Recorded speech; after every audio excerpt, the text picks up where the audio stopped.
നിർവഹിക്കുന്ന ഗോപിയേട്ടൻ എനിക്കൊരു 16-17 വയസ്സുള്ള സമയത്ത് അടുത്തറിയാവുന്ന ഒരു എഴുത്തുകാരൻ.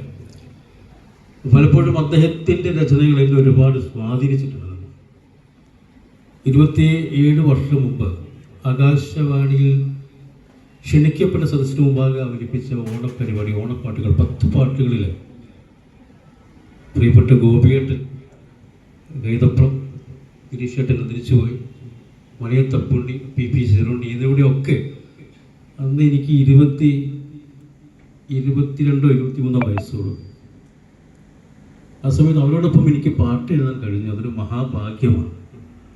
ഗോപിയേട്ടൻ്റെ പാട്ടുകളൊക്കെ അന്നും എന്നെ ഒരുപാട് സ്വാധീനിച്ചു.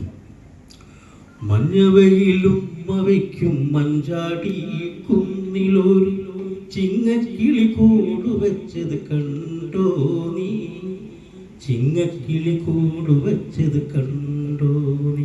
ഇത്തരം മഹാനുഭാവരായ എഴുത്തുകാരാണ് എന്നെപ്പോലുള്ള എളിയ പാട്ടെഴുത്തുകാരെ സ്വാധീനിച്ചിട്ടുള്ളത്. ആ സ്വാധീനം